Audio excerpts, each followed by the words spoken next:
Empty hearts and neon lights, they're playing with my mind. Gotta get out of here tonight.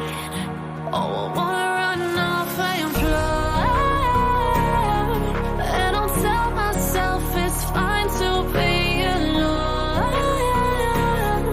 just to find somewhere that finally feels like home. Oh, oh, oh. I hate all this overthinking. Oh, oh, oh, oh. The more I swim, the more I'm sinking. Take me to a world of silver. No more heartbreaks, tears, painkillers. Take me somewhere unfamiliar. Bring me back to where we started out. Get me out of now, to where we started out. Get me out of now, to where we started out. La la la la, oh, oh. Get me out of broken hearts and starting fights, turning truth to lies. Gotta get.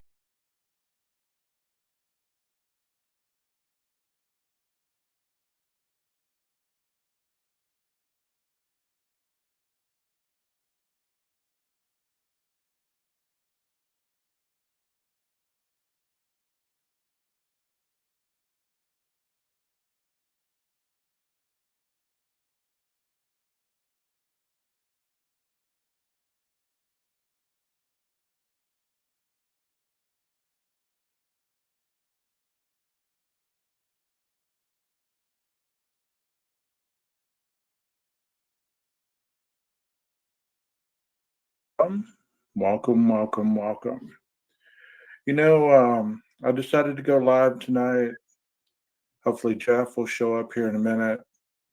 We'll start getting some jam session going on. He plays his guitar. We do some interactions, and we get to do this live thing. See if anybody else shows up. My last live didn't have a soul show up, so I'm still waiting. I'm still waiting. I know one day people start coming in, and hopefully we'll be able to have some good conversations. If you didn't understand that musical interlude in the very beginning, piano is very soothing. It's very soothing to calm you down, especially when you have a lot of healthy nervousness built up, which I don't know what it is about these lives, but they always make me a little more nervous than the pre-recorded stuff. I don't know why. There's nobody here, so it is what it is. But if you rewatch this, I want to ask you, how many of you enjoy piano music? How many of you enjoy classical?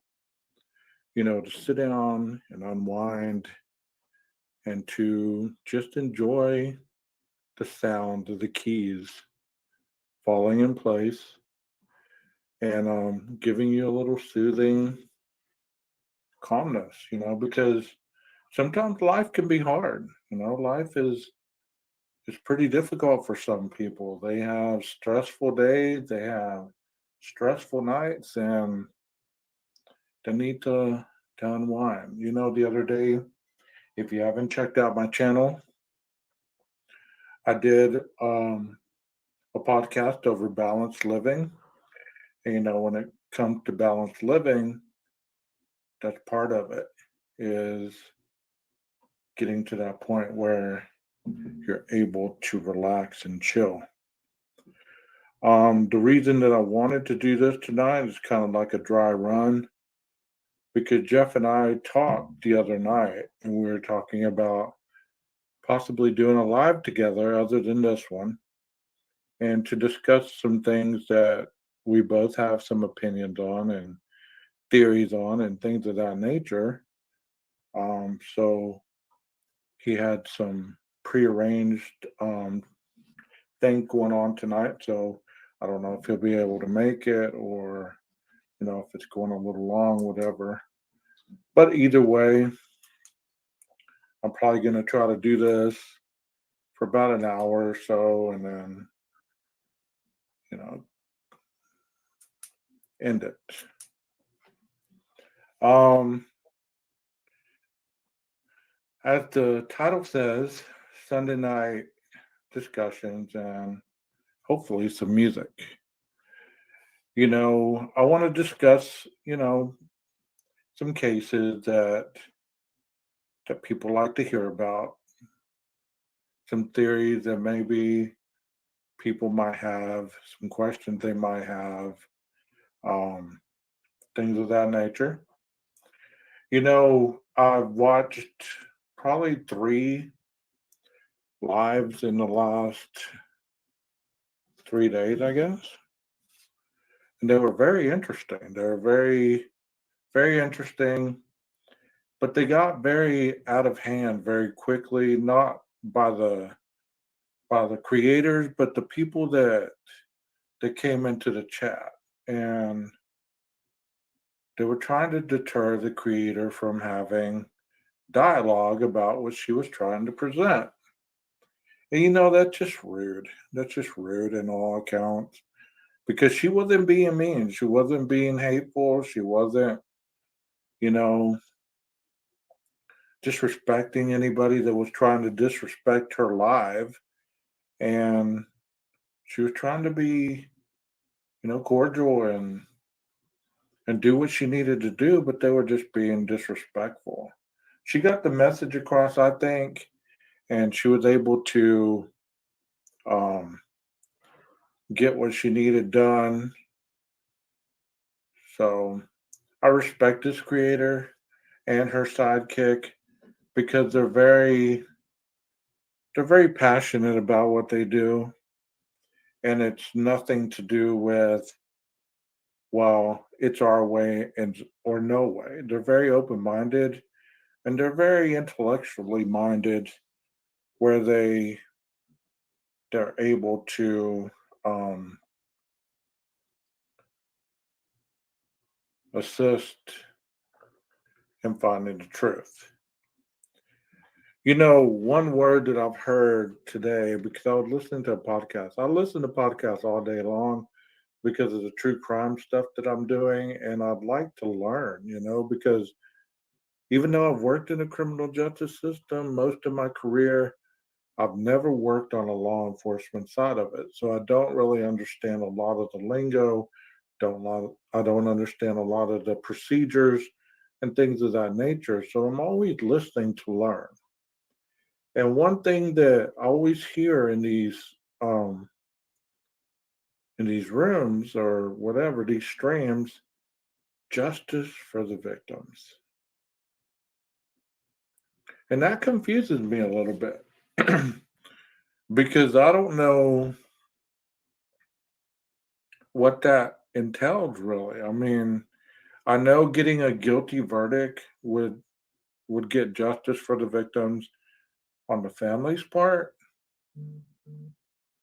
but I just don't really get it whenever other people say, "Well, we will fight until we get justice for the victims." I guess I'll know what that looks like once the trial's over, Once the trial's over, then I'll understand, well, that's what they meant by justice. And it is a good thing to want to avenge the heinous crime that they went through. It is something to want to keep it in the limelight so that it doesn't go cold, which I doubt it never will at this point. But justice comes in many forms. Justice could be that this individual gets found guilty and maybe he cops a plea to not get the death penalty, and he tells everything that happened. So there's no more guessing, there's no more speculation, there's no more none of that. You'd really hear it from the person's mouth. And I believe that that would really be justice for the families. For the individual that log in and they sign on daily to their favorite creator or whoever, I don't think you'll ever accept justice no matter what it entails. Even if it entails him getting the death penalty and ultimately being put to death. Sorry, I'm like peeling off some stickers and stuff. Even if he's put to death, I believe that many people won't be satisfied with that. They really won't. They will still have some kind of issue that's not good enough. You know, I'm gonna put this on the in the chat, Jeff. So if you show up, come on up. I think that's how you do it. I don't know. Still learning, buddy. But anyways, like I said, justice is a very fragile concept because in one hand you want to be forgiving if you're of that sound mind, but it's totally something else to want vengeance for whatever happened. I heard somebody ask or make a statement earlier, and they said, you know, half the people will not be okay if he's found guilty. They'll still won't deal with it well if they wanted him to be innocent. And the other half that wanted him innocent will not be okay because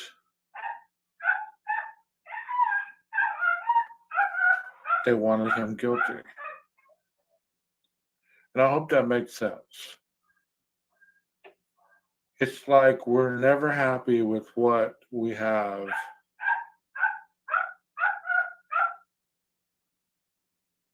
until it's on our terms. I guess as long as I have that little puppy squealing out there, then I'm never really alone, right? He's a good dog. He just starts yapping at the wrong time. Um,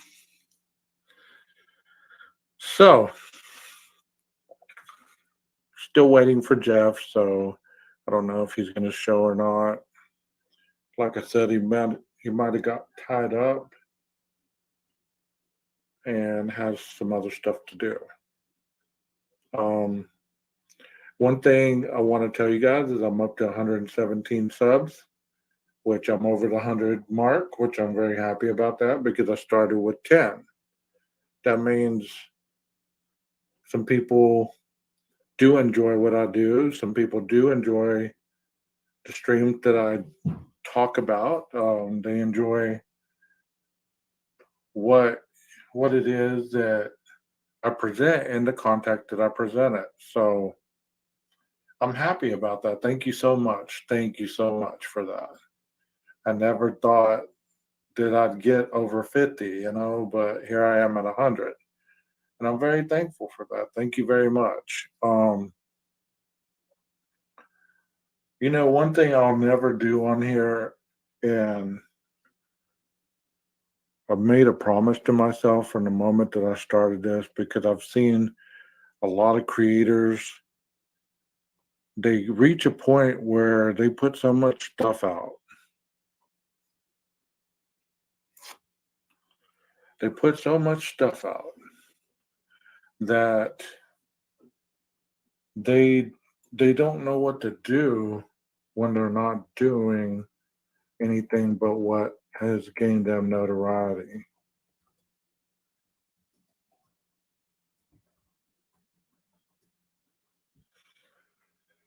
You know, I have one person in chat. Awesome. You know, oftentimes it's not easy to sit there and talk on a camera. It's not easy to talk behind um, the microphone because sometimes your mind it it wanders. At least mine does. Like I could sit here and be talking and something happens and I forget my train of thought. You know what I mean? It's just crazy. But getting back to the Idaho case, I wanted to talk and I wanted to talk about that, and I will talk more on this whenever I have Jeff up here, either tonight or next weekend. But I want to talk about the kids. I believe that a lot of creators they don't give the kids the the publicity that they need or deserve. It's all focused on the perpetrator. And I believe it's because most people haven't gotten to find out who these kids were, who they were. And we were privileged to see a lot of their social media. We're privileged to see a lot of their pictures and things of that nature. But we really didn't know them other than that, you know? Um, it's almost like they've been the forgotten piece of the whole thing because everybody just focused on the perpetrator. These kids lost their lives. These kids lost their lives in the beginning of a life that I'm sure their parents thought and were very proud of everything that they accomplished. The two of them were about to graduate. I know, and I might get these mixed up, so don't come after me, okay? Let me make it, bro. Let me make it, okay? I'm not well versed on the kids' accolades, but I'm going to try to remember what I remember, okay? Here we go. I know Kaylee was going to graduate. She's moving to Texas to take a job. I know that much. So she had been in a sorority and she was in a totally different sorority than anybody else that lived in that home. Her and Maddie grew up together. They were best friends in sixth grade. As far as I can tell by what's been stated by the Gonsalveses and by Maddie's dad on some interviews that he's done, those families were were close, but the girls were closest. It's kind of like, you have a best friend, so you're close with the family, but the best friend, you're just like, oh, we're so close, we're almost like brothers. You know what I mean? Like, I've had friends that would stay the night, would come with me on vacations, would, go and do all kinds of stuff with the family, go out to eat, go, do all that bonding stuff as friends.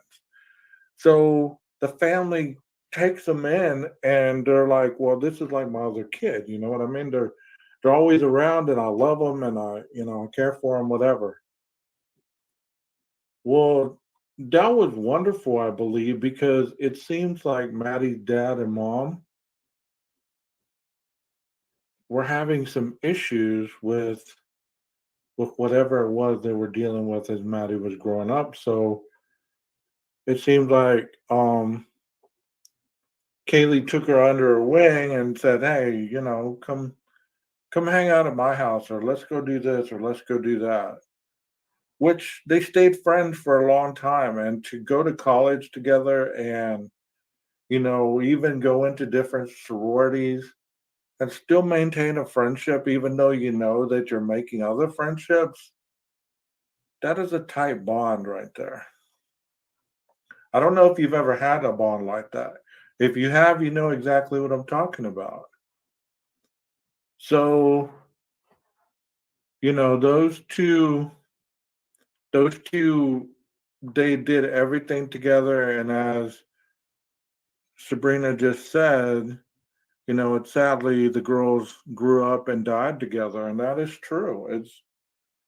But as sad as that is, I believe that in the thought of things, what better way to go than with your best friend? You know what I mean? Like, I'm not trying to be morbid, but what better way to go? If you're in a plane with your family, your friends, and you're with your best friend and the plane is crashing, what better way to go, And that's probably a poor analogy, but I know I would want to go with somebody that I was close with like that. And it's sad. You're right, Sabrina. It's very sad. Um, the other two, Xana and Ethan. All I've ever heard is Ethan was a triplet. He was an athlete. He was a very kind individual. He seemed to be the kind of guy that made friends easily. He seemed to be the kind of guy that everybody wanted to be around. And some of the pictures you look, he's smiling so big. It looks like you would walk in and you'd feel uncomfortable for a moment, but then you'd catch him, he'd start smiling at you, and that would be your new best friend, or at least he'd give you that, hey buddy, come over here, I, I'm over here, we'll do whatever. It's cool.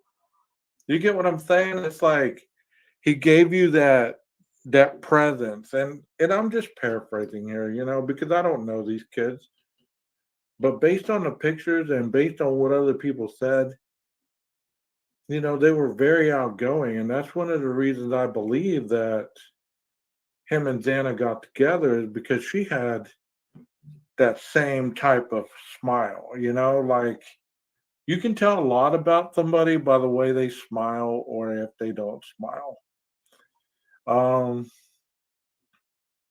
I try to smile, but on here I don't because it's hard to sit there and be flossing while you're sitting there trying to talk. It just doesn't work out good. You know what I'm saying? So if you've ever done it, you get me.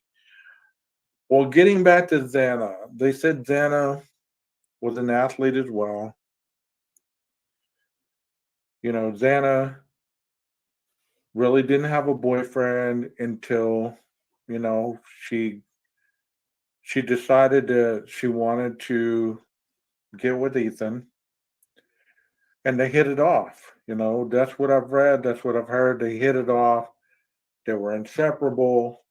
Xana had the fun, playful personality, and I'm sure Ethan was her muse. He seemed to be like, well, this is my girlfriend. She's got the personality. I have the personality, but yet when we're together, I let her have the spotlight. If that makes any sense. Um, so you have four people. Oh, let me talk about Maddie a little bit, okay? Maddie's personality, it looks like in the pictures and in the videos and things of that nature that people have shown, she seems like she's a cut up. Like she's very demonstrative with her words. Like when she talks, she's very I mean her voice is strong. So that would tell you that Maddie was a go-getter. You know, she was one of those that wasn't going to take no as the answer, and she was going to do what Maddie wanted to do. Even though she was little, she still was a force to be reckoned with, it appeared. And one thing that I noticed about these three females is they were shorter in stature. They weren't very tall. It looked like most of them were about 5'5", 5'4", somewhere. Because Ethan was 6'4". When he stands next to Xana, he towers over her. You know what I mean? So it's not like she was very tall. She might have been the tallest of all the four, other than Dylan, but I can't see her being more than 5'6". You know what I mean? But that is something that I believe plays into the eventual end part of the whole scenario. Is they weren't very huge obstacles, you know? So getting back to Maddie and Kaylee, you know, their relationship was very strong, it appeared like. But do we really know that? Do we really know if they drifted apart toward the end? Where they just, well, this is my bestie because we've been besties for so long. This is like my sister. This is, I don't want to believe that anything else was more than they were still as close as they were. Because I've had some people talk, I've heard some people talk about how they drifted apart because they didn't spend a lot of time together because they were in different sororities. I really don't want to believe that. I want to believe that they stayed consistent with their sisterly, loving relationship, you know? And let's get back to the other two. Dylan, I have read and I've seen some articles where Dylan was linked to playing soccer. Y'all correct me if I'm wrong. Can y'all give me a one in the chat if that's correct, if you remember that? I believe that she played soccer in high school. And there's been a lot of confusion whether she was actually in a sorority or whether she wasn't. Supposedly she was in the same sorority as Dylan, Bethany, or of course Dylan, Xana, Bethany, and Maddie. Supposedly she was in that sorority. But there's also been some speculation that she wasn't in that sorority. She would just, I don't know. I don't know. She hung out with them, whatever. It doesn't make sense to me. If you're gonna wear their clothes and you're around them, then pretty much you're with them. You're rolling with them. You know, you're in that sorority. But you know how people talk on here. They have that mentality that, you know, I heard this on another video, so therefore I'm gonna spread it somewhere else. Well, there's nothing wrong with that. You know, you're human beings, you do as you want. But, you know, if you spread false information, it kind of confuses people from the truth, you know, from the honest truth. Well, anyway, she was her and Bethany were the newest two in the house. And then there was the other roommate who was renting out the empty bedroom that nobody slept in or nobody stayed in. You know what I mean? Um, so I don't know if anybody ever stayed in there or if that was that kind of room where, this is where we go to talk it out, or if somebody's having an argument during a party, they're going to go into the empty room to talk it out, or you want to have some privacy, and you met a girl or you met a guy or whatever, and you want some privacy, and you can't go into the roommates' rooms to hook up. Well, let's go into the empty room. You know what I mean? So who knows? Who knows what that room was used for? But I did a podcast the other day, or a stream, where I walked through the whole house and I was explaining the bedrooms. I was explaining the stairs. They were reading the PCA and all that stuff. And, I thought it was pretty interesting walking through that. Even though the house is torn down now, you're able to see exactly what it would have looked like empty except with the bedding. And what I noticed in that empty room is there was a very small bed. It looked like the smallest bed in the place if that actually was the bed that was in there. So Bethany and Dylan were the newest in the home, and Kaylee had been there probably 6 months. So if you've ever had roommates, you understand the dynamics that goes along with people's personalities. Not everybody's personality is going to click. Not everybody's beliefs are going to click. Give me a number one in the chat if you agree with that.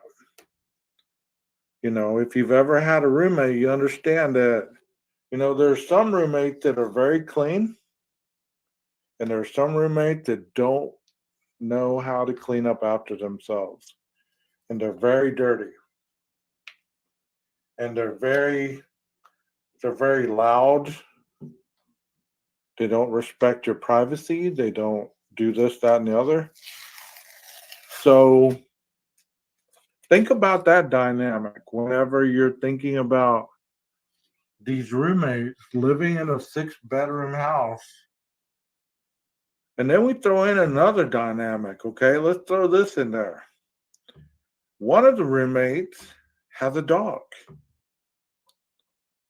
What if you've never lived with an inside dog? What if you don't like dogs? What if you're a cat person? What if you're one of these individuals who's allergic to animals?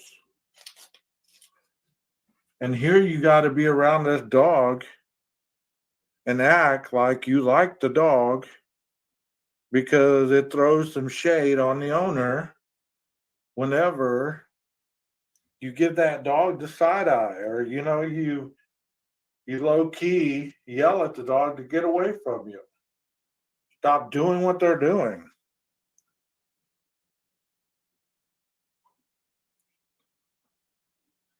Okay, thank you, Sabrina. She said the PCA said the empty room, the bedroom was locked. Okay. I forgot about that part in the PCA. But think about the dog a minute. You're paying for a room in this house, but you're one of the roommates. Well, if it was Maddie, I'm sure she had probably grown up with Kaylee having dogs or cats or whatever.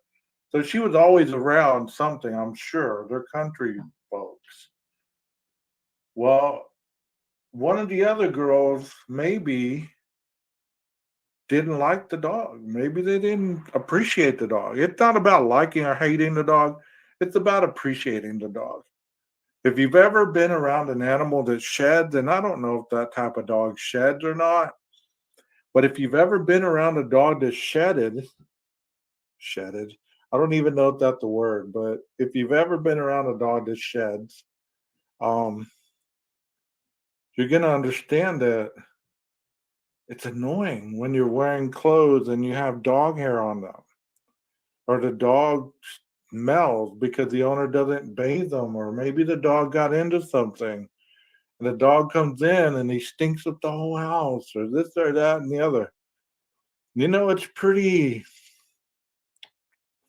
it's a dynamic that's not easy to live with, okay?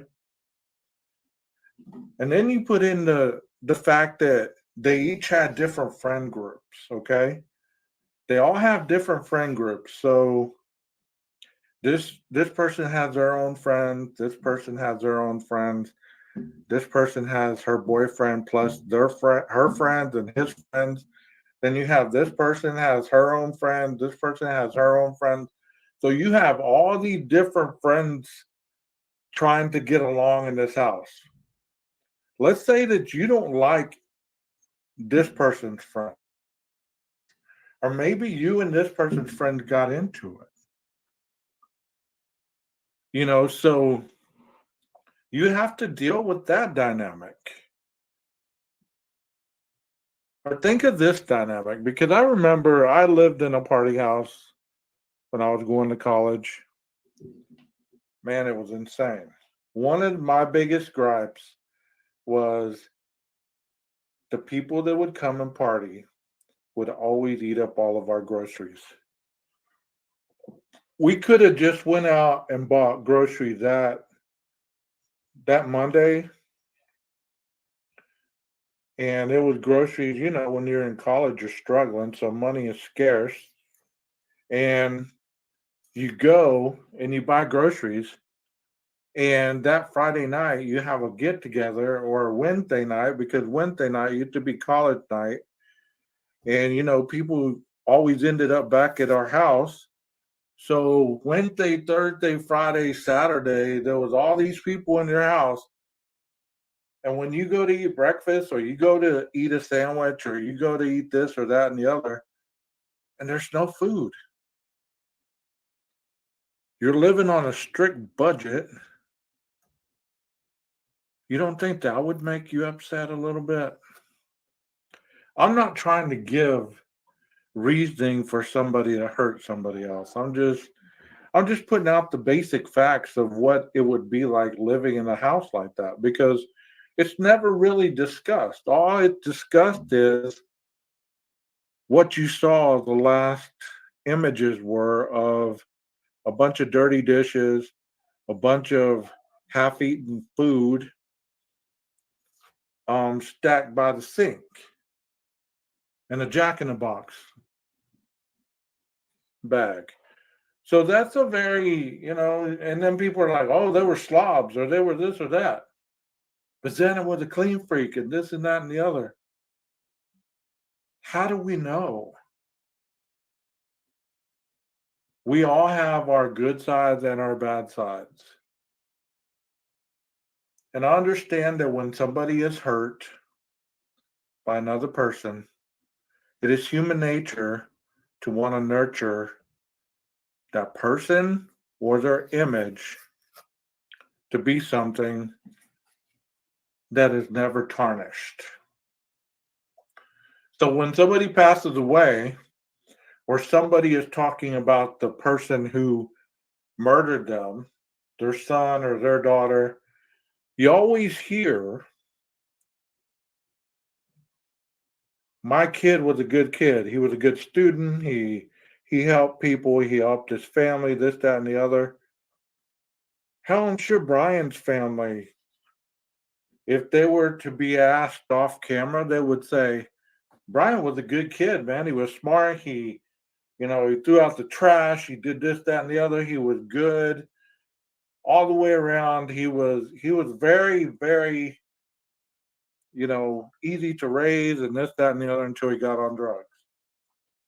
You're always going to present the best image of your child.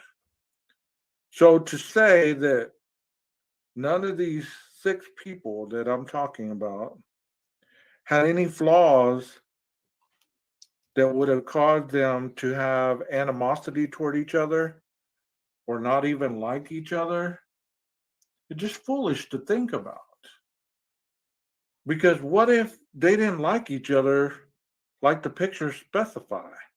Some of the pictures that I see with Kaylee and Dylan's giving her the side eye. It doesn't look like that, I'm happy to be here with you. You're my bestie, blah, blah, blah. It's none of that. It's that kind of side eye, like, whatever. I'll take the picture with you, but whatever. But that doesn't mean anything.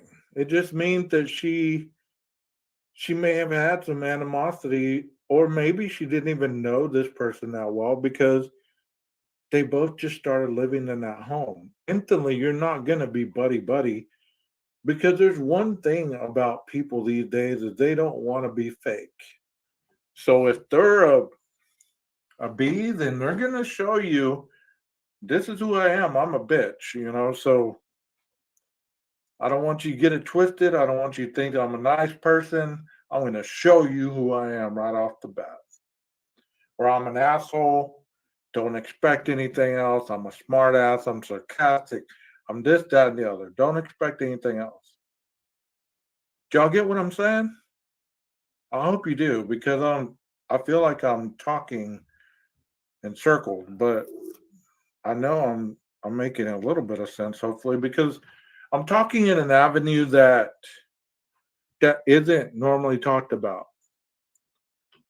You usually hear about the other areas of this case, conspiracies, the evidence, the PCA, this, that, and the other. Well, these are some of the things that could have been going on behind the scenes that were more realistic than they fighting at Linda Lane, and that's where everybody was taken out, or there was tunnels, or there was shadows. And if you believe any of that, hey, that's you. That's your mind, that's your belief system. No disrespect. No cap, bro. No cap.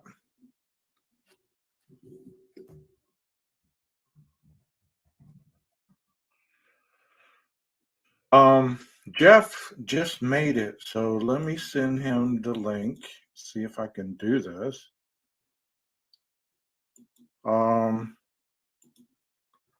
So hopefully we'll have some other type of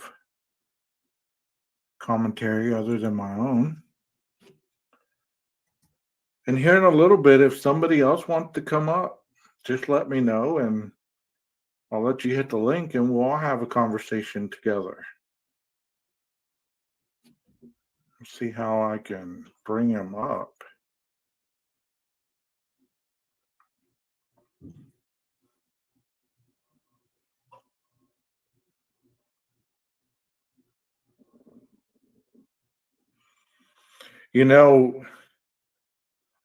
I lost my train of thought. I don't know what I was saying, but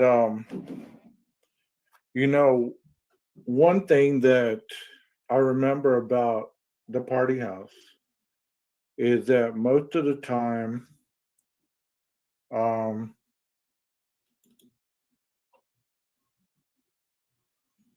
we would have a lot of alcohol. We would have a lot of women. Hey, Jeff, how's it going, buddy? Good, man. Good to see you. Hey, good to see you, man. I'm glad you made it. I've been talking to Sabrina in the chat. There seems to be two other people in there, but they haven't really commented. So I'm glad you made it. Yeah. I was just doing some stuff, and I clicked on YouTube, and I click on that live like I always do, and it's like, oh, it's 20 pages on. It's like, yeah. Well, give us a little insight on. We're basically talking about the kids, as far as I was going down the avenue of living in a house full of roommates that you really don't know, or some of the silly arguments you might have about people eating your food, or Right. is there anything that you might want to add in on that you've thought about as far as the roommate situation? Just Yeah, it does seem like with you've got you've got that many people. I mean, it seems like there's a good chance that not everybody is going to get along really great with everybody. I mean, maybe so, but maybe not. But yeah, I definitely know from my roommates situations in the past, I know, yeah, people eating your food.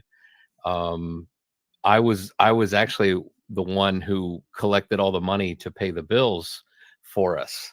That was a terrible position to be in because, there would always be like a couple that are like, "Hey man, can I pay you next week? I'm short right now." And I'm like, "Fine, fine. Okay, I'll cover you this, but then it just gets to be a mess." But yeah, Yeah, it does make you wonder if if that is at play with how the lengths that Dylan or Bethany would go to like check on what they heard or what they thought they might have heard. Or it's like, because I part of me is like I want to give them the benefit of the doubt that that you know it was 8 hours, right? That's right, the right, average. That's the average work day. That's the average time a person sleeps. I want to give them the benefit of the doubt that they did not know what happened to their roommates and that they didn't think it was, death. Um, right. what do you think? Is there room to imagine that is how it went down? Well, I'm thinking more on the avenue that, since they didn't really know each other, well, Kaylee had just gotten in that home. Dylan had just gotten in that home, and Bethany had just gotten in that home. So there was a dynamic of, them not knowing each other very well. Hmm. And, even in those pictures, some of those pictures look very off, like they're not as comfortable with the others. And maybe that played a role into it as to say, well, I don't want to interfere with what's going on. Maybe there's something going on that, it's none of our business. Because the younger kids these days they have that mentality, stay in your lane, don't get in other people's business, blah, blah, blah, all that crap. Right, right. But also the part that really gets into my head a little bit too, that contradicts that, is Dylan tried really hard to get Kaylee to come back that weekend. On Hmm. one hand, she's not really close with her, but on the other hand, she's close enough to convince her to come back. And I don't know if that's proven. I just heard that, Yeah, throughout I heard the that too. throughout the whole situation. What do you think? Yeah, yeah, yeah. I did hear that too somewhere. And then of course, with everything that happened, then it looks like possibly suspicious, like drawing someone to be at a certain place so something awful can happen to them. Yeah. But yeah, that factor of not everybody not knowing each other all that well for that long. Um, the thing it brings to mind is I wonder too if there's the factor of Ethan living there. I don't know how long he was living or staying there, but I know when I've had other situations with like a girlfriend or boyfriend of one of my roommates. Now they're there. Now we all have to act a little differently because this person's here, or this person has their friends come over, which Yeah. I often wondered if there's a chance Dylan thought, man, before Ethan started staying over here, we didn't have these guys in here late at night. It was just us girls. So maybe is there a chance that she sees a guy coming from the direction of Ethan and Xana's room, and it's like, oh, geez, more guys here late at night. This didn't happen before Ethan started staying here, and then Right. maybe she just thought that's just another one of these friends from Ethan, and well, at least he's gone now, and I'm going to bed. Um, Well, do you think that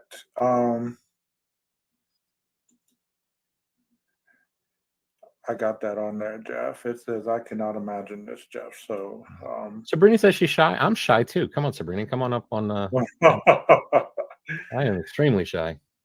you know, Fake it it till you make it. it's interesting to, I mean, getting back to the dynamic of paying money, because everything revolves around money. When you're in a when you're in a house and, you know, you got to pay utilities, you got to pay cable, you got to pay all this. Everything's cool until you have somebody who's not paying their way. Like you said, Right. Xana has her boyfriend move in, but yet these others, they've been told, hey, your boyfriends can't live here. You get what I'm saying? And I'm Right. not saying that's what happened, but you know, Ethan moved in and maybe he's not paying his way. Maybe he's eating up people's food. Maybe, you know, maybe. Right. And right before you came in, I was talking about the dynamic of, well, you got Dylan, you have her friend group, you have Bethany and her friend group, you have Xana and her friend group, Ethan's friend group, Maddie's friend group, Kaylee's friend group. So you have all those different variations of people trying to make it work in this huge house. Right. Everybody's not going to get along, especially if they're drinking or things of that nature. Yeah, and then it makes me start to think about like, okay, is some people's thought pattern is that somehow are they like all involved in a drug cartel, having not known each other for that long, and they're like, hey, you know, I've only known you for the short period of time, but I trust you with getting Right. involved with this thing that could really take me down. I mean, I know I'm here to get an education. It's expensive. I've worked very hard to get to this point. Right. And I think it's worth the risk to like dabble in with a drug cartel. Are you in? You know, it just Yeah. seems a little bit far fetched. So Yeah. Or, you know, the last roommate that left, she was the treasurer. So, Kaylee, now that you moved in, that's your position. You're the treasurer. You right, know, Maddie, you're yeah, the distributor, inventory, you know, type yeah. warehouse worker type, you know, And like, whatever. okay, I need a volunteer. If it shit hits the fan, excuse my language. uh, who's flushing? Who's flushing the Right. drugs? Should Exactly. it hit Right. the fan? It's like, okay, Exactly, exactly. I mean, it seems that angle just doesn't. I mean, of course, there's drugs. Of course, there's alcohol. Of course, there's fornication. There's all kinds of sin and debauchery going on in these houses. Of course, you know, they're young. People are experimenting. They're doing all kinds of things. But the level that has been discussed, you know, like the cartel avenue and all this and that and the other, man, that just blows my mind. I mean, I can't sit here and lie and say, well, no, I didn't go down that rabbit hole one time. But after I got to thinking logically, no way. No way. yeah, yeah, yeah. It seems like I don't know. And you know, when I watched a lot of their like TikTok videos and when they're pretending to be each other. And it just and they, you know, when you see them at parties and they get their big speaker, there's something about country music coming out of it that makes me Yeah. think, okay, I just I guess I don't know why. Maybe there is a connection where people can get deep into like drug cartel stuff and listen to country music. But it seems to me that the country music angle with the lyrics that you find in country music, it's gonna be like a beer, you know, some maybe some harder stuff to drink, you know, some marijuana, I guess, of course, but I don't know. I just don't see it being yeah, I don't know. But I guess, you know, it's one of those things. It's, you know, leave no stone unturned, right? I guess like Of look course. into everything. But you know, when you start there's a point where you get to where it's like, okay, now you're just, you know, it's like, you know, and I think Kaylee killed JFK. You know, okay, now you've gone too far. It's just too far. None of those roommates had anything to do with 9/11 either. You know, Right. a little too much. It does get a little too far. You know, I mean, I was watching some lives since Thursday. I was watching Melissa Jade and, you know, her co host Che. And I mean, some people really got upset in the chat over some of the stuff that was, you know, she was bringing out. And I've always been told that, you know, the more honest that you are, people are gonna be triggered by honesty. Like, you know, if it's a lie, a lot of times people aren't gonna, you know, they're not gonna flinch, they're not gonna, you know, start a ruckus. But you start hitting that nerve where something is true, Right. oh boy, that's when all hell breaks loose. You get what I'm saying? Yeah. Yeah. Yeah. Yeah, that honesty stuff. Was that that was just recently you're on Melissa Jade with Yeah, I was in the one last night with WS Mom Kim, oh, and the right, one right, with, right. Okay. and the one where she did with when Dot came up on the panel. I think that was Thursday night or something. That Huh. was wild. That was wild. Oh, but you were covering the Dot situation, not that Dot was actually there? 'Cause Dot came up in the panel with Melissa Jade and oh, Shay. okay. Yeah, and I was in the chat. I wasn't on the Yeah. panel either time, but I was listening to all that stuff, and it was pretty interesting. I mean, these leaked text messages seem to be the topic of the week, and Right. there's people that, of course, are debunking them. And I made a comment in one of my streams, I think, where I said if things that come out, if you're so quick to debunk every piece of evidence, how can you ever get justice for the real truth? You know what I mean? Like, how are you ever going to believe something enough that, okay, well, this is legit? I Right. mean, You mean, well, like once the verdict comes down and then it's like, yeah, yeah, how many will still be like, yeah, I don't buy this verdict. I don't believe it. I often have had a thought though that because I think there's some people that believe they'll, like the word guilter. I hate, using the word guilter. It's almost like it's just a nasty word because you lean a certain way, it's like but I think they also attribute that word to like Steve Gonsalves. And I truly think that Steve Gonsalves wants the right person convicted, not just a person convicted. And it wouldn't even surprise me if in court, if they said we find the defendant guilty, but Steve Gonsalves felt like no, this is not the guy. After the trial, this ain't the mhm, guy. They got the wrong guy. I could see him standing up and saying, or at least going out to the news cameras and saying yeah. this isn't right. I I mean, support an appeal right now. man, when that trial finally happens and the verdict is shown, I don't know if you watched the OJ trial, if you Yeah, watched any of that.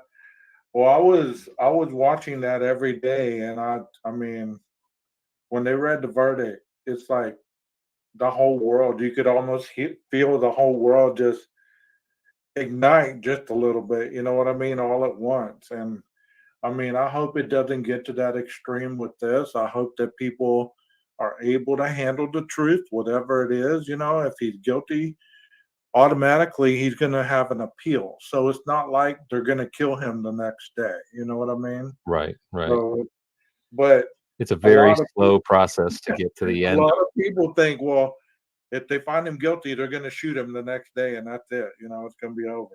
Right. Yeah, yeah. They're not going to take him out into the parking lot and just. Um, but yeah, do you think he'll get up on the stand? I don't. I Yeah, think I he's don't. been so silent up to this point that I don't think we'll ever hear anything from him unless he pleads and they make him um, tell the families exactly what went on. I Yeah, mean, I believe that's the only way we're ever going to hear anything from him, is if he pleads. And that's always a possibility, that's always a possibility. right. He could make this thing go out as long as possible and then say, well, you know what, I'll take a plea deal, but these are my conditions. Or, the lawyer will be like, well, this is my condition. Do you go with this? And I Right. mean, because a lot of this is such a well publicized case. It's like there's nothing else going on in the world but this. How it even trumped the election right now. Right. You know what I mean? It's like we're getting ready for a new president, and I hardly hear about that. It's like, Yeah. Yeah. No, that's true. That's true. Although I think there's still like when you think about like will they be able to find a jury pool? I still think there's still quite a few because I'll bring it up to people, and they'll say, "Oh, Idaho, I think they've maybe heard a little something about it, but they Yeah, can't quite remember what it was they heard." So I think there's still people out there that just don't have any. Now, of course, out in that area in Idaho, though, I don't know. I'm sure it's probably. Although I don't know, maybe if it's in your own backyard, maybe you don't talk about it the way we talk about it. Like, and I right, think about it right. every day, and I look to see who's on live and what's being discussed, and and you got your theory that plays in your head. I'm sure everybody has a press the play button, and they can see what they believe happened based on everything that they know so far. And they've hit play, and I check it out. It's like, okay, that's what I still believe today. And then you go Yeah. listen to some other people talk, and you know, so I know it's You know what very, I very think is compelling. cool? You know what I think is cool is like I started school to get my criminal justice, degree and stuff. And during this time, very early on, I had no clue what half the wording meant, what the documents, all that stuff. And now I'm so far into my degree program that, I understand a lot more than what I did at that very beginning, but I'm a searcher for knowledge. You know what I mean? If I Right. don't know about it, I want to find out about it. I don't want to be one of those people that just speaks based on somebody else's perception of what that word means. Right. Right. Yeah, you want to You check it know? out for yourself, and Oh, and yeah, yeah, yeah. Yeah. So you can make sense of that legalese, like during the trial there, the court, the hearings, or some of the documents that are released.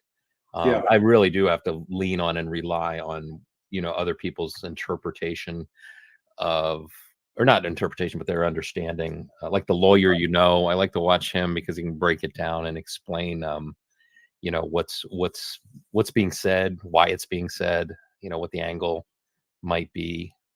Um, Well, let me ask you a question, Jeff. What makes you think that the Idaho 4, the victims, how come people aren't talking about them as much? They're focused on the hearing, Koberger, the conspiracy. Do you have any thought on that? Like how come their memory has been kind of like, okay, well, they're the one that died, but we're going to focus on the people that are living. right, Do you get right. what I'm saying? I wonder if it's just that it's it's what can you get your hands on? What is obtainable, either news stories or YouTube videos that you can go back and look at. Whereas like I've got this cool app that for like TikTok, for downloading videos from these sites.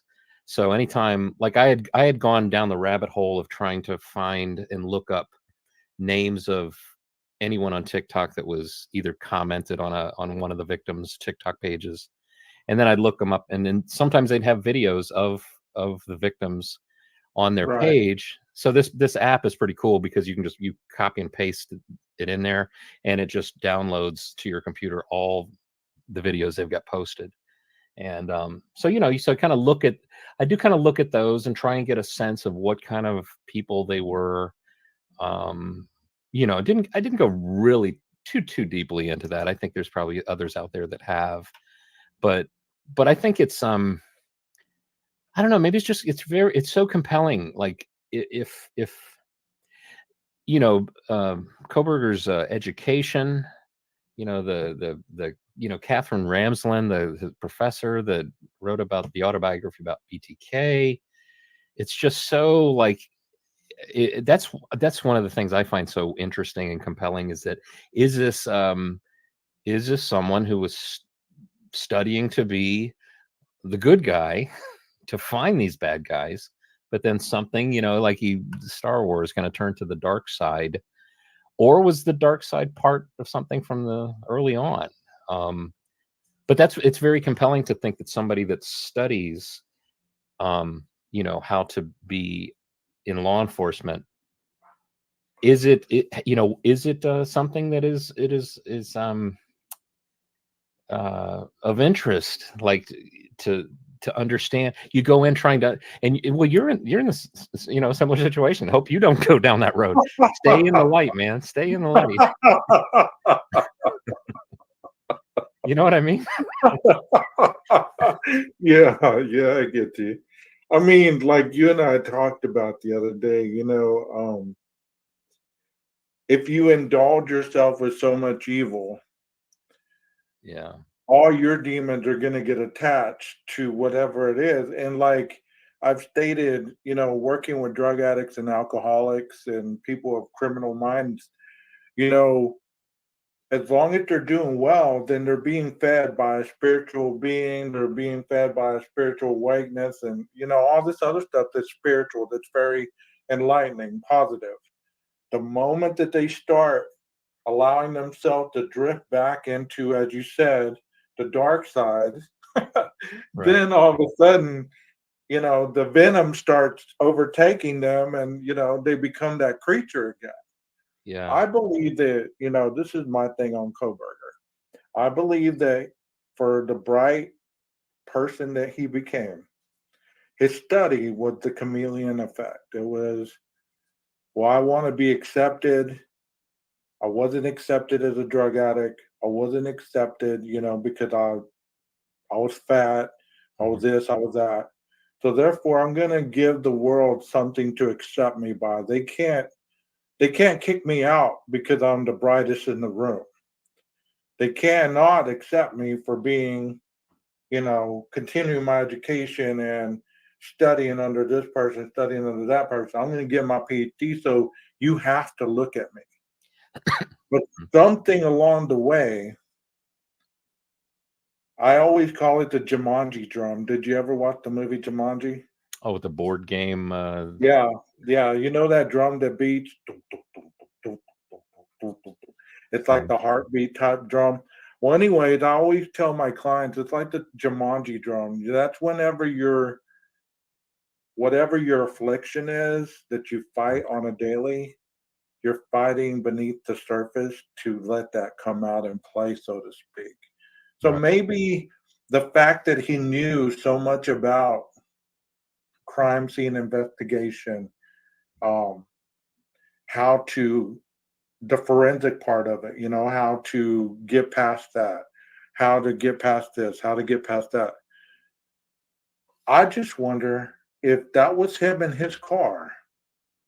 What made him think that his white car would not stick out like a sore thumb in that place? Mm-hmm. His white car. Right. Now, if you're going to drive a car, I mean, I don't know what color I would have chose, but damn near, I mean, I would have went off into a The muddy darker, much field darker and color. got it. Would have went and muddied it up where you couldn't have told what color it was. Right. But that was also his compulsion, I guess, to keep his car clean. So it was shining like a shiny penny. Do you ever think that the alibi, because the alibi to me seems like, very unexpected, the way is presented, and it makes me wonder if the alibi has been in his mind from the start. But the plan was to not leave any evidence of yourself in the house or anywhere, or and clean your car and not have any evidence of the house on Right. anything that you own. So if that happened, and that was the plan, if that had happened and he was successful, then what a confident thing to be able to say. It's like, yeah, I just like to drive around. And even if they can determine, because you don't want to show your cards, but if you think, okay, even if they can determine that is definitely my car, that's me there, no problem. My alibi is I like to drive around. Yeah, I drove around. I didn't see anything. And it's kind of like from the beginning, they said, we just want to talk to the occupant or occupants in this white car because they may have seen something. I'm sure at the time they said that, they no, we're pretty sure this is Right. car's got something to do I with it. mean, because you know those cameras that are on Queen Road, it caught that license plate either coming or going. You get what I'm saying? Right. It caught it going west or east. Well, I hope One, so. I sure hope so. you know, I'm pretty certain that one of them caught it, or they caught the occupant. Shadowy face, whatever, you know, in a mask, whatever, you know. I mean, Right. in those text messages that Melissa was going over, Steve sent a text where he said, "We have video that shows him in the house or going in the house or something like that." Yeah, I think I know what you're talking about. I was trying to, and it's one of those things like you gotta break it down. What you know what he's saying, you can hear what he's saying, but what does he Right, mean? What is he meaning? Um, because I think wasn't he saying it kind of in relation to the 3D cameras and the tearing down the house and the views that you can see from the back of the house. And yeah, it right, is it does seem like it's a little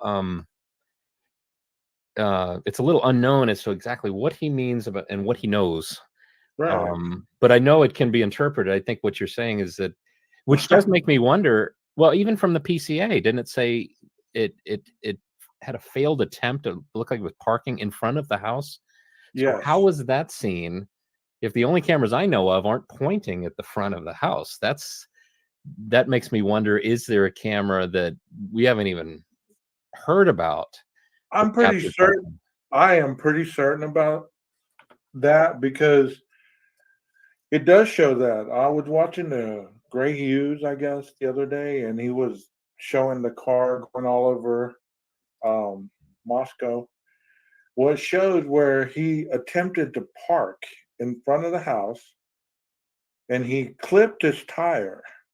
He backs up a little bit, straightens it out, and then goes and make the 3-point turn and then comes back. How would anybody have seen that? I mean, like you're saying, it how about that camera that was supposedly on that pole behind the house from that trail cam or something that they were doing a project, the Hmm. school was doing a project or something like that? I thought I'd heard that that was debunked, but um, but if so, yeah, that's right. Because it was like they caught some woman running away or Yes, something like that. yes. It just sounds a little bit like it could be like this will get us injected into the story a little bit, and but it seems like, okay, why are we just now hearing about this? Where was this footage then? You know, like it just seems like the footage would have been delivered at some point, um, much earlier. And also, too, is it what you were doing still pictures like on a time lapse, or is it video that was shooting? Because it sounded like they were shooting for a long period of time. So I'm thinking it was time lapse. Because otherwise, I mean, I know my camera is not going to record for like 8 hours straight Of without course, without overheating, and right. two, I'm going to run out of memory cards pretty quick. Um, so I don't know. I mean, for all these people that have the unlucky job to go through all this video footage, can you imagine sitting there watching hours and hours and hours of video footage, looking for certain things? I mean, after a while, your eyes are going to start to play tricks on you. Did I see what I think I just saw? You know what I mean? Right. Hey, you Did know what that I've got? If you want to look at, I've got the 1:56 a.m. still picture. Wait, I haven't done this in a while. I'm getting. If you wanted to show this, this is that. This is apparently the still picture from the light bulb camera on the little blue house that's right next door. The only reason I was going to say you might want to look at it is because one of the unfortunate things that I see is what's happening with the license plates on the cars. It's just, I think that it's just a characteristic of infrared security camera when it's switched from regular, like just color mode, daytime mode to right? nighttime infrared. Those license plates, they glow like they're radioactive. Yeah, I do see that. You're right. You're right. So that might make it difficult to see the license plate. Actually, too, and he's only going to have a license plate on the back of the Yeah. car because there's none on the front. Now, I think that camera, just looking, you see my mouse? Yeah, I think as he's coming around that corner, I think you're gonna catch the pretty clearly that there's no front license plate on the Yeah. car. Now that doesn't, that's not like, oh, that's proof. If he was the Right. only car that didn't have a front license plate, yeah, we have something. But but the one thing I think that this will show is that when you can watch the video from this camera and the video from Linda Lane, I mean, it's going to answer the questions about the Linda Lane footage. Like, is that an Elantra? It's like, well, yeah, because we just saw it. It's a dead end. This is the way you come in. This is the way you go out. It's a dead end. And When I first saw this, because I saw this, I don't even remember where I saw this at, but I saw this car right here, and I thought, is that him leaving right there? I mean, I know that's not an Elantra. I don't know what kind of car that is. I don't know if it's parked. Do you see what I'm off, pointing at? off to the right over Yeah, this one. it's like a white car. Yeah. But I thought, is that his vehicle right there? But it looks different now that you've blown it up. But it still looks like a Yeah. little white. Yeah. I hadn't really even looked at that close. I was already under the impression there's nothing to see here except for it's just from the camera. But Yeah, I noticed this right off the bat. Like I noticed this car and I thought, is this why they shared this still shot? Because this is him driving off. It does seem like it looks like there's another car maybe parked in front of it, and it looks like Yeah. it's close to the curb, assuming that's the curb. But look, if he did the 3-point turn right here, okay, he goes right here. Either he went this way and then went up this way. Wait, hold on. It'd be like this and then back this way, right? Or would it be this way and then back this way? Oh What's wait, a you know what? three? I'm not seeing your mouse. I don't think. Okay, well, a 3-point turn at the end So of that street. it What would would be it look like? coming from Queen Road Apartments to do the Yeah. turn. Okay, yeah. So he's coming here. I'm gonna assume he's gonna go left and then back up and then go back up the road, right? Is that what Okay, you yeah, would that's do? what I was thinking too. That's what I was thinking also. I think only because I mean, we sit on the left side of the car. I think it would feel more. It'd feel safer for me to do a turn like if I did it where I turned to the right and then backed up, and then that seems like it'd be. Well, my point in asking that is how much do you think you can see into that car? Because it looks pretty lit up right there in the middle of that intersection. Yeah. How much do you think you can really see in that car? Do you think you can see you think you would be able to see a person in the vehicle? Do you think, you know, you'd be able to see two people as they turn back up Queen? I mean, would you be able to read the license plate at that point? You Like know, at the judging by the car parked next to the dumpster, I mean, it looks like it's got a bunch of like some top down light that's yeah, hitting this edge. So the thing is if he came around here and the driver's side door is facing the camera right here. Yeah, I'm just not sure. I don't know if his windows up, it might be hard to see. he didn't have tinted windows. That's Right. what I'm saying. Like that truck has tinted windows. So you can't really see in that truck. Well, I wonder though if you got another element of infrared camera, is that Right. it's hard to see inside, vehicles unless they had like a pretty bright light inside. Like there's the black SUV they call it at 423. When that guy Mhm. gets in the vehicle, you can see that the dome light in the cars come on, and so unless there's like some light from inside the car as he's doing that turnaround, I'm not sure, we're gonna see too much inside there. Because like I said, it looks like the light is coming kind of top down. Yeah. And the roof is basically he's gonna be sitting in a shadow of the light. unless he sticks his head out the window to, maybe. Yeah, but I also thought, like you just said, when he hit that curb, what if he opened his car door and the inside light came on and it Mhm. illuminated his face? You know what I mean? Because I don't know about you, but I'm I'm clumsy when it comes to driving, and especially at night. So if I were to hit a curb or something like that, that'd be my first reaction is I'm gonna look, open the door, and make sure I didn't run over a huge rock or, Right, a person, a cat, right, whatever it right. might be. So, you know, I always thought, well, I wonder if he opened the door or if he just backed up and kept going. Who knows? Who knows at this point? But it just interesting to think about, how quickly all this transpired. I have, I heard somebody was saying that they thought they may have heard somewhere. Now, this could be just completely bogus, so don't run with it or anything, but this notion that perhaps as he came from behind the house, came down to meet Queen and make that left turn, that he may have clipped the trash cans and that Mhm. they fell over.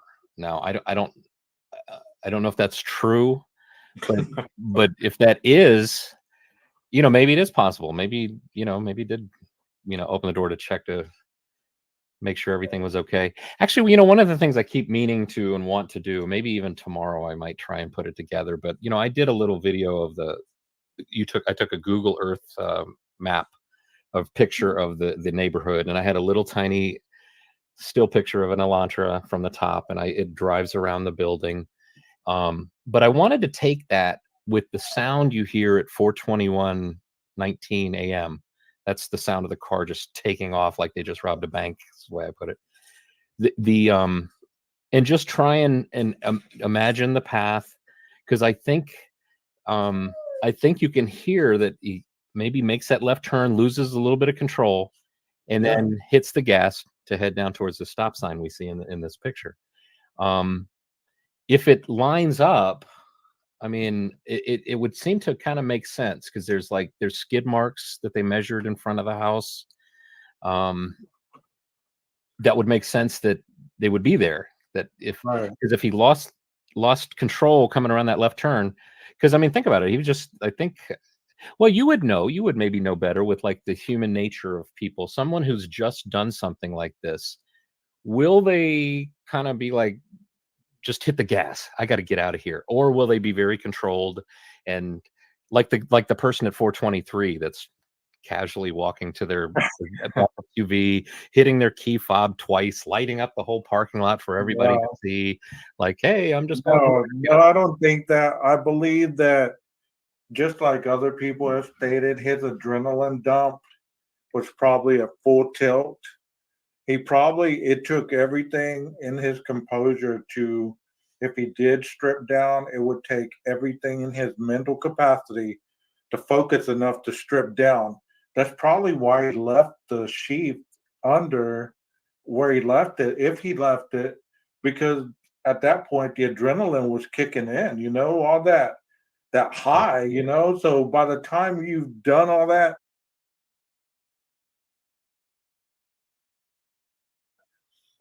have you ever been in a fight like toward the end and you've won and you're still on that emotional high and you could fight three other dudes, but then probably 5 minutes later, boy, you're just sound asleep on the couch.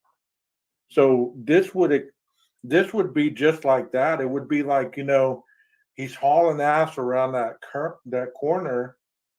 And then my question though, is that car a stick or is it an automatic? yeah, it's a pretty well, trying to remember if I looked into that with the, like, in the footage, when Because they if pulled it it was an over. automatic, he could have accidentally knocked it out of gear, Yeah, and that's what caused him to kind of veer off path, you know what I mean? And right, then right. popped it back into gear and then took off. But I mean, if you're trying to get out of that little area right there, that road isn't very wide, and there's cars on both sides of those streets. Right. So it's an obstacle course.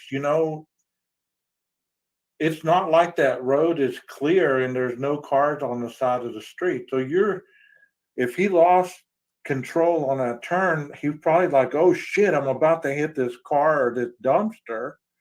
I need to correct it and get back on path. He probably slowed down a little bit and then hauled ass once he got on Taylor up to Walenta, you know?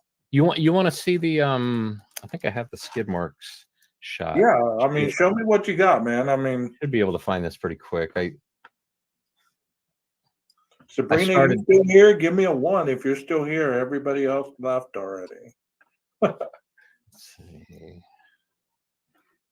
Idaho. Yeah, I have a tendency with, you know, elements that I pull down from the internet that I'm going to use in a video. Maybe I don't relabel or change the file name because I like to be able to get back to where, you know, to see where I got it from. And so sometimes they just don't I don't have a, but I started appending the file name to say, like, you know, skid marks or you know, this or that or the other. But you're like, oh shit, it's my underwear and wrong one. Yeah. Oops. Don't show that. Don't show that. Yeah, I'll be like, 12 gauge, you have some editing to do on this live stream, please.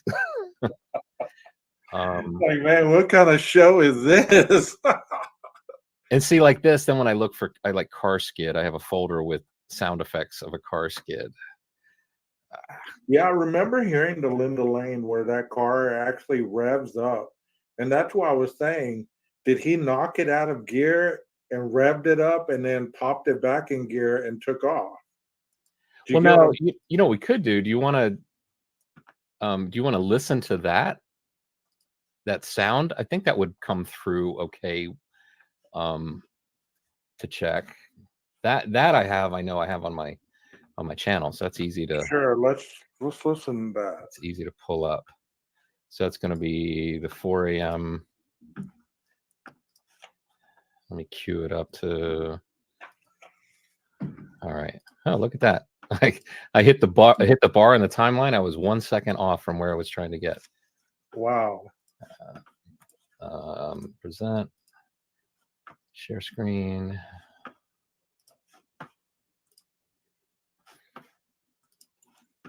Okay.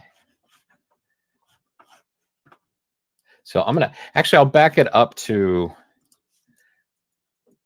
Let me go to 421.01. Okay. Sound on.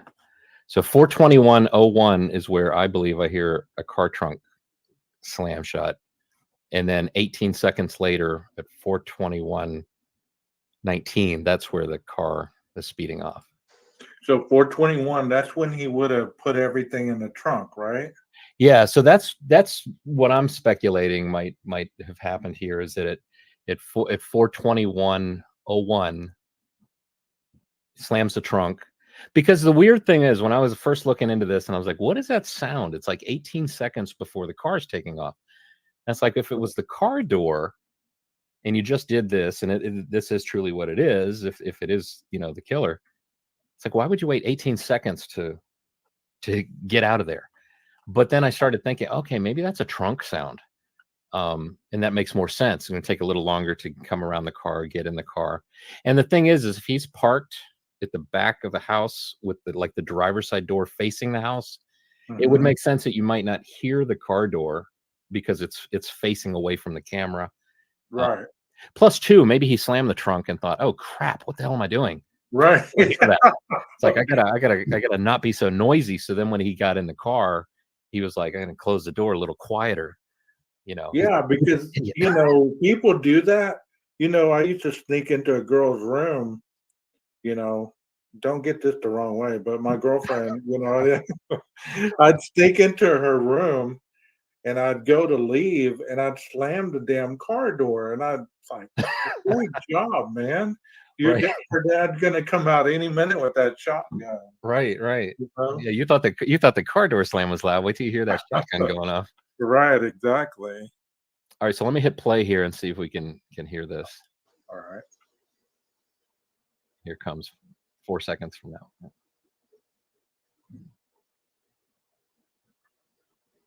Could you hear that?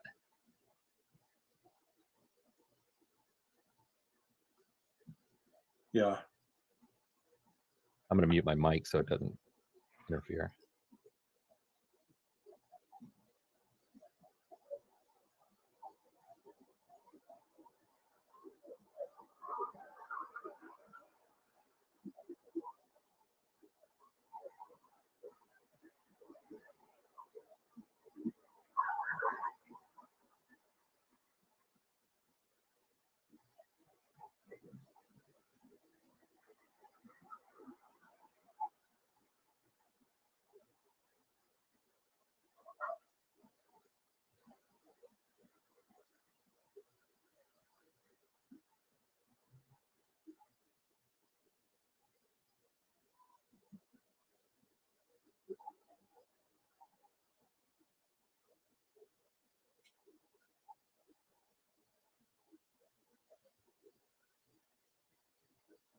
You see around 422, it starts to come. Oh, here it comes back again. So what time did that SUV take off? So that was 27? Yeah, so that's coming up right here. We can probably, it's 423. But like around 422, you hear the sound kind of go off in the distance, but then you hear it come back. And I really think I think he looped around and came up Walenta to Ridge Road, and now he's in the housing neighborhood behind the apartment, the Queen Road apartments. Yeah, because it looks like it's been snowing or something. You see all that white stuff on the ground next to the fence? I don't. It could be. It's kind of hard to tell. There's the guy right there that gets in. Yeah.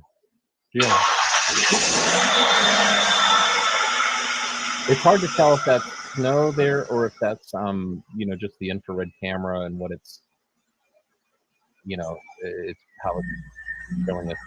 I mean, it's just very convenient how we hear that sound and then all of a sudden this guy comes and gets in this big ass vehicle. Yeah. I mean, there's a lot of coincidences in this Linda Lane. You know what I mean? There's a lot of coincidences.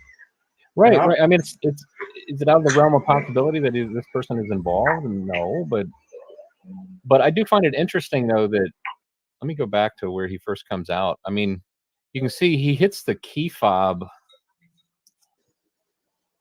Wait, let me back up a little bit. All right, now come take you out in a minute. The dog wants to go outside. Actually, wait, let me see. If I do theater mode, does that make it bigger? Yeah. Yeah, because I see like a flashlight or something go across the screen. Well, actually, here, let's do this. Right there. Yeah, that was it. I did a video though where I followed and tracked. Wait, it should be Linda Lane observations. This one.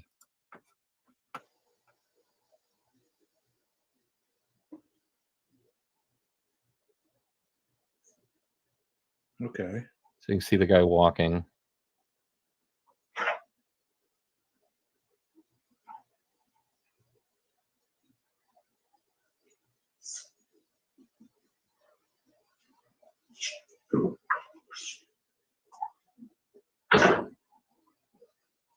Very kind of thin metal door, it sounds like too, doesn't it?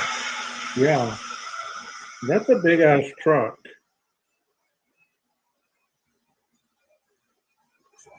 I mean, it lights up everything. Yeah, you might think about like maybe keep your headlights off until you kind of get out of there. And it has a nice stereo system. Yeah, I couldn't quite tell for sure, but it does sound like maybe there's some music playing. Yeah. Like whoever that is not making any qualms about being quiet. Yeah, yeah. You know what I think's interesting is when I've watched so many creators over the months since this happened, since the Linda Lane came out, I've seen people show, did you see that? Somebody just jumped through that window after that guy got in. Right. Did you see that? There's somebody getting beat down next to that truck. You know, You see those legs, they're carrying somebody or something of that sort. You know, it just, Right. I didn't see any of that. Yeah, no, the thing is too, I think you have to take into consideration the video compression on this footage. I mean, if you look at the grass or the snow or stuff, you see in the parking lot, the asphalt, it shifts around and it looks like it's moving around, but it's really that's just new Right. pixels being created, and it's not. So I think it can be a little deceiving, and part of me wonders too. It's like sometimes you can see what you desire to see.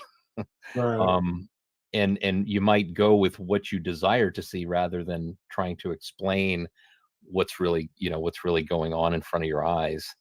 Are um you the one that said about the camera, how the camera views one particular image until it sees motion and then it changes? Were you the one that said that?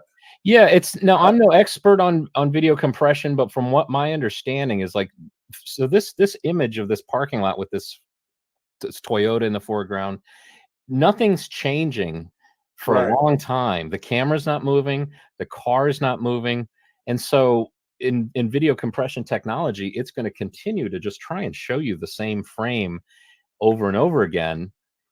I think there's like these reference frames. I think they're called like IPB frames that do Mhm. occur every like so often, almost like a reset. Like, has anything changed? Has anything changed? Has anything changed?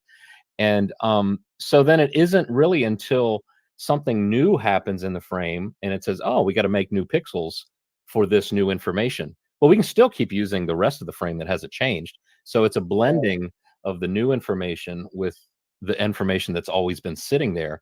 So that's why a lot of times when you see things moving, especially with low quality, high video compression, you're seeing the edges of things are a little messed up because it's basically trying to make new pixels and blend the two. Yeah. It kind of explains too why this guy walking, you don't see him continually walking, right? No, you He don't. like he now is he vanishing? Is he a superhero? Is this a Marvel Comics? No. This is it's showing you the frame that's been there the whole time, and then, oh, new information for this frame. But it's almost like the video compression is saying, oh, I lost him. Oh, here he is. He appears here. You know, it's Right. in Right. That's the true. video world. It's like, as a video professional, we don't buy cameras and video equipment that is compressed.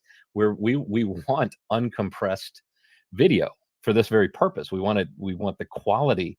This is just the nature of the beast, because you have to compress it, because otherwise, this is designed to be recorded for hours and hours and hours and Right. hours. Right. You can't have these huge files that are uncompressed. It's ridiculous to think that, and it's unfortunate though, because wouldn't it be nice to be able to see this in just super high quality? Oh uh, yeah. In high definition, there'd be no issues about what kind of car it was, what kind of vehicle it was, who you saw running, things of that nature. But right, I right, think something that people forget about this Linda Lane footage, and maybe they don't forget, maybe they just want to talk the way they want to think, and that's okay. But people forget that life was happening that night all over campus. hmm, There was people going on with their lives. They were partying. They were going from place to place.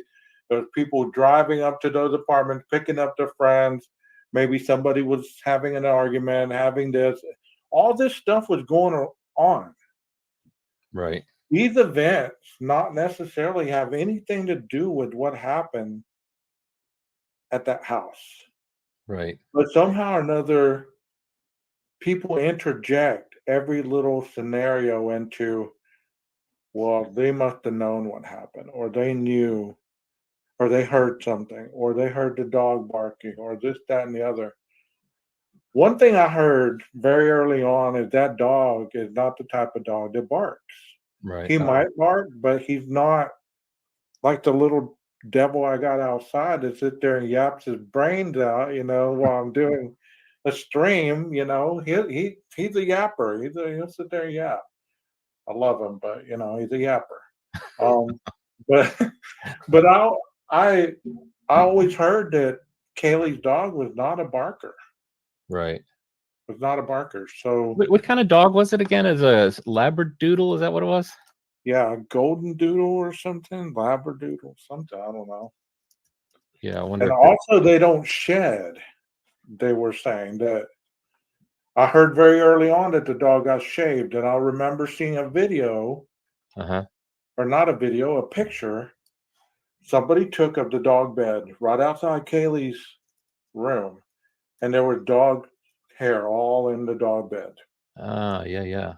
Oh, Like the yeah, it looks dog, like a little beanbag type of thing. yeah, and there was dog hair all over the dog bed. But Golden you Doodle. know, You're right. Yeah, Golden Doodle. when you see all that stuff and you hear it, it's going so fast, you're just like, well, that has nothing to do with it. But then when you think back on it, you're like, oh shit, maybe that was a clue. But you can't find that picture again. You can't go back and, find that picture. Right. Hey, Another, here's what the bark sounds like if you want to see this. yeah, let's hear it. Let me see. It give you the what the dog looks like too. So it'd be interesting if we ever hear the light bulb camera that it supposedly picked up a dog. We'll compare it to. Yeah.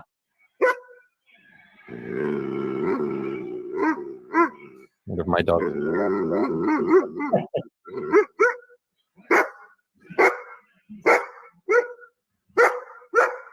You know what? That sounds like a dog that's on that camera. Does it? It does, like far away though. Huh. But he's not really loud. Like he's not. It's not a deep. Yeah. It's not a- interesting. We can see how many times he does it, but it's got a two-part bark. It's like, oh, oh, oh, oh. Yeah. You know, I, Yes, it's not a continuum. it's like, well, that was two in a row right there. I don't know if there was.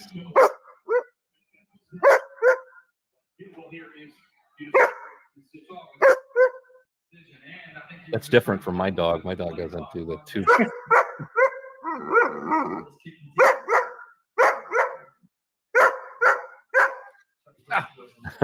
It's almost like he, fills up the lungs with air to bark, and then he barks, and he's like, "Oh, got a little air left. One more for you." Here you go. Right. It's not. But do you think that you'd really be able to hear that 200 yards away? Yeah, It'd be, I don't know. it'd be that distinct that you'd be able to hear that dog like that. I don't think so, Not unless it was out in the backyard or out on the balcony. Then you could probably hear it. well. Now, if I'm correct about that trunk closing at 42101, you heard how faint that was. I mean, that Yeah. was. I mean, to hear it really, really well, I really got to boost the volume up. So if a slamming metal car trunk from closer to you than closer to Yeah. the camera is that faint, then imagine sounds of people being startled by someone that's attacking them. I mean, how much time?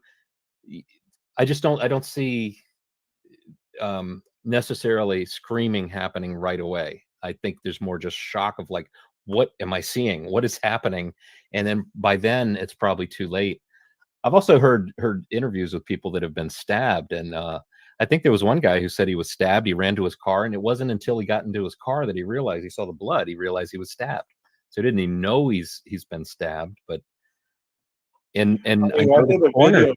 I Mhm. did a video on that too, where I described a lot of stab wounds and what happened to different areas of the body that's stabbed. And they even described the areas of the chest.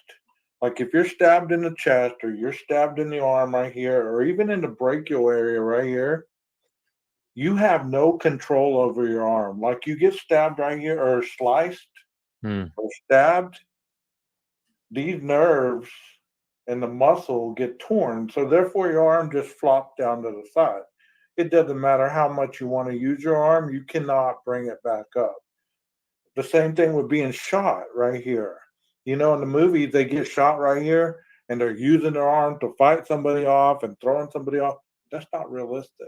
You Right. get shot right here, it's going to damage all that nerve, all that muscle, and your arm just going to flop down to the side. So to say that these individuals were fighting back, I mean, it sounds great, but I don't know how much fighting back they really did other than maybe this. Right. So just just doing that, the wounds from doing that could be, some misinterpreting it could think they were fighting back. Really, they're just kind of like, please stop, basically.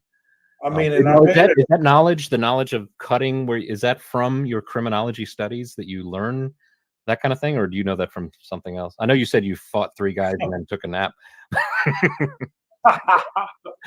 um, no, actually, I don't remember where I learned that from, but I looked it up and I made a video about it. It's one of my 3rd videos, and it has like a K-bar knife on the front as a thumbnail, and it Okay. has all that information on it. But as far as the bullet thing, I learned it through human anatomy. I took human anatomy and microbiology when I was going into another field, and I learned through all the nerves and all that stuff how it would not be possible for you to continue to use your arm, because if you get sliced right here, it slices through the tendons, it slices through the muscles, the nerves. So you think of these muscles holding this arm taut, right?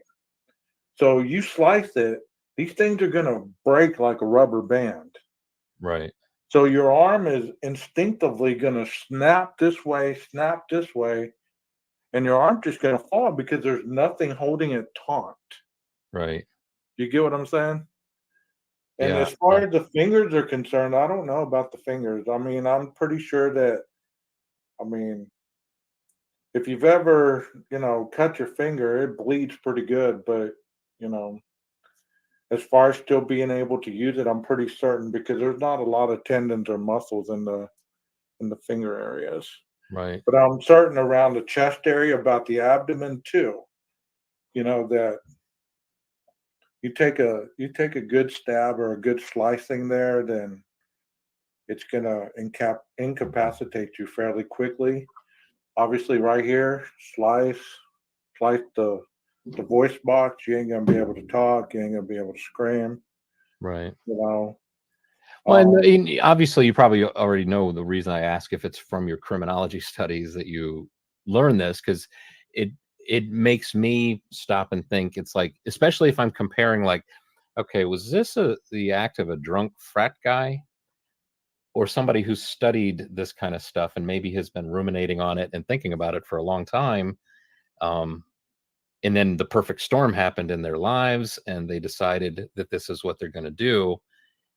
It just seems to me like, okay, if I'm putting my money on one or the other, it's like I just see the frat guy being drunk and angry, loud, not controlled, not quiet, not the drunk frat guy does not care that he slammed the trunk.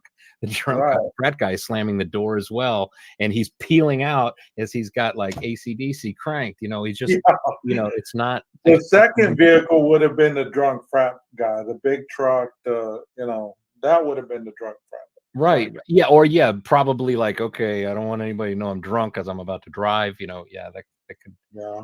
I've often said though that the 423 black SUV guy, that guy, I always thought that guy is either he's on his way to work, he works early somewhere, or he's trying to get home before his wife wakes up. one or the other, maybe. Yeah, you're probably right about that. You're probably right about that. It But seems to getting me back, too that yeah, they'd be able to figure out if that guy lives there, that vehicle would be the very next day. I'm sure they'd look, and I'm sure if he really does live there, I'm sure he's going over there and say, hey, what's going on? What this happened last night? Around what time? yeah. I was leaving for work around 4:23. I mean, oh my gosh. I mean, has that ever happened to you anywhere? Like you may have just went through a a yellow light, and then you hear later on the person 3 cars behind you went through it, and they got into a massive car wreck, and you were just Right. there.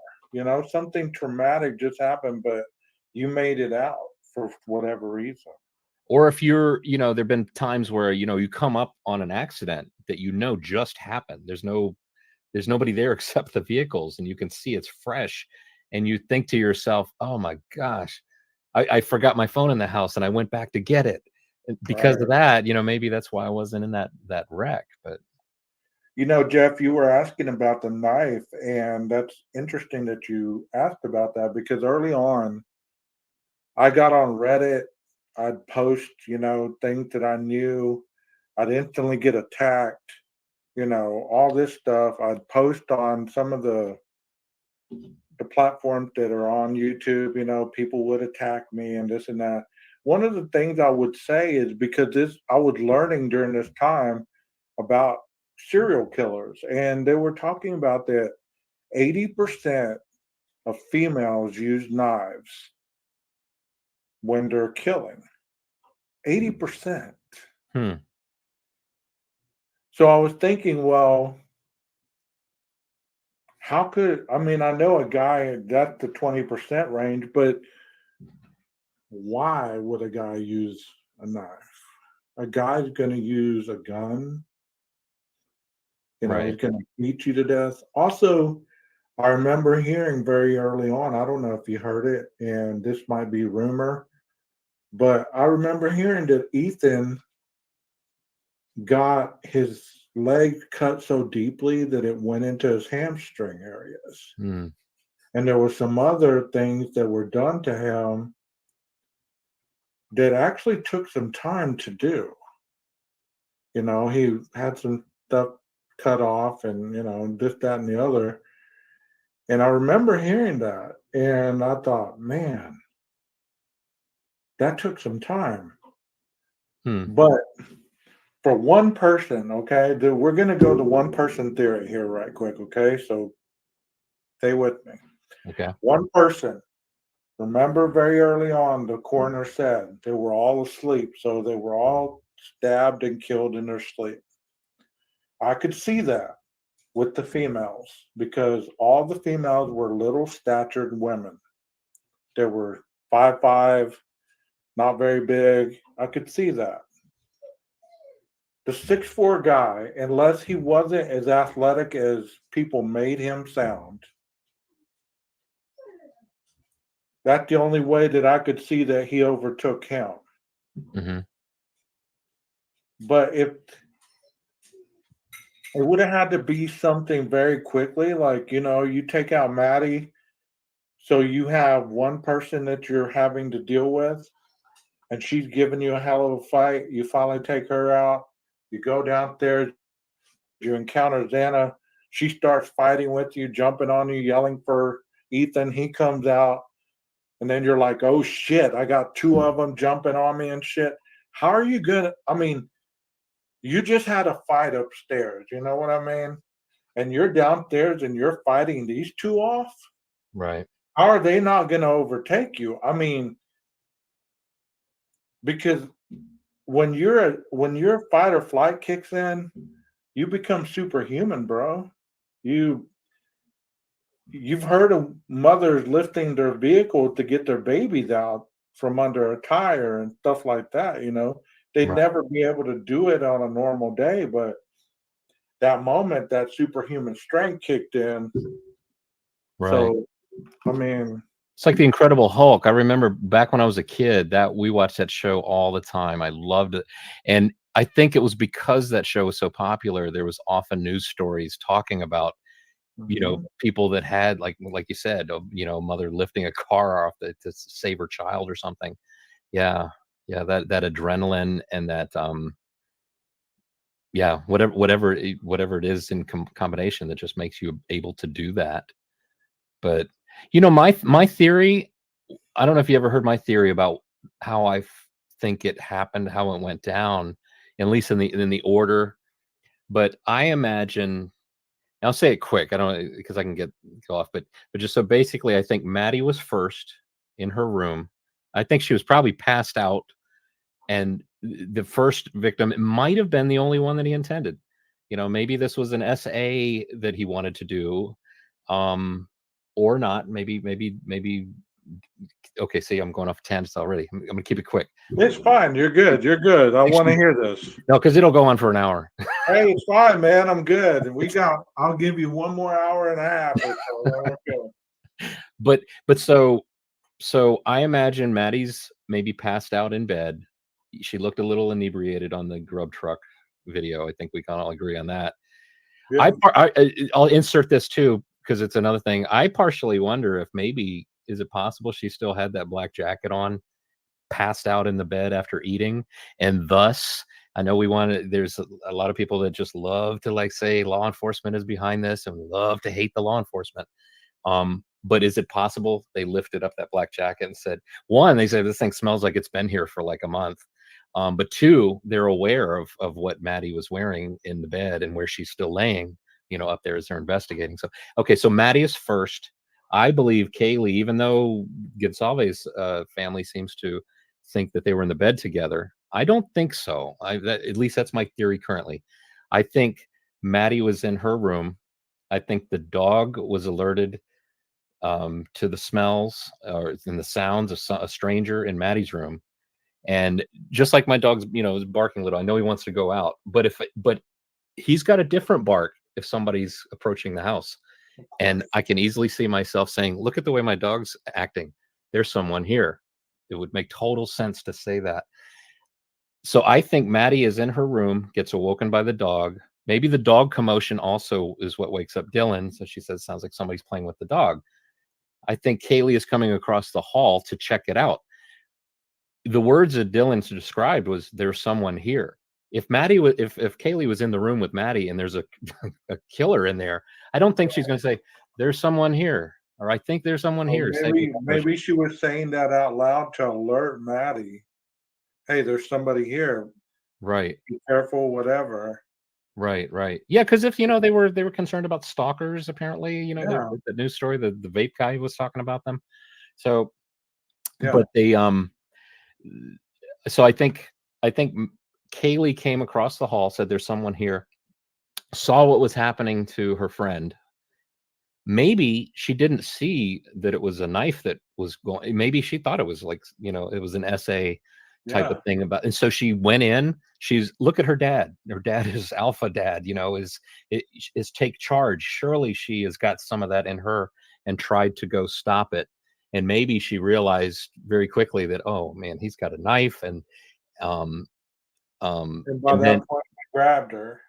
Yeah. And the thing is if the killer had in his mind the methodology of Ted Bundy, which Ted Bundy was, he had a piece of firewood. He knocked them unconscious first, and then he took a stocking and strangled them. So if his methodology was the same kind of thing, if he studied serial killers, which I think he did, and he studied that this guy went into a sorority and managed to pull off a very quiet crime by doing it this way. The butt end of the K-bar knife, this butt end is I mean, it is hard. It is like it's a hammer. It's basically, you could turn it around and knock somebody out with it. Yeah. So you hold it that way, and I mean that's no different than a hammer. I don't know if you can see it's just it's metal, and it's heavy. It's I can't remember the weight of it, but so I would imagine if that's in his mind, his methodology, knock them out first and then use the other end of the knife. And the thing is like if they're knocked out, don't you think you could unalive somebody with the sharp end of this weapon with an unconscious person and control where the blood goes? So it seems to me that if that is the methodology, explains how he can keep it off of himself. It's not just this mad attack like it's in a Hollywood movie.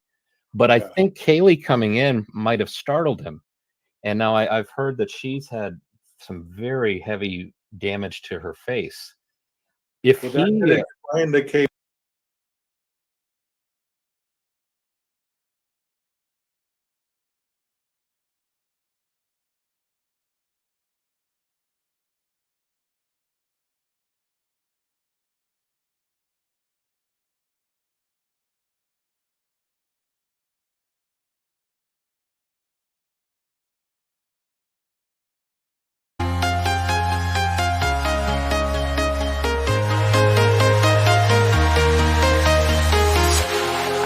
walking alone, the streets are empty.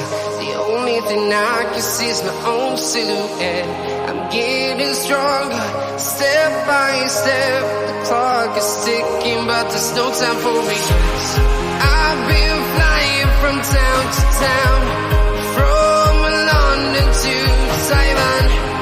I've been all around the globe, trying to protect your soul. We are heroes tonight. We will fly above the sky. We are heroes tonight. Yeah. We are heroes tonight. We will fly above the sky. We are heroes tonight.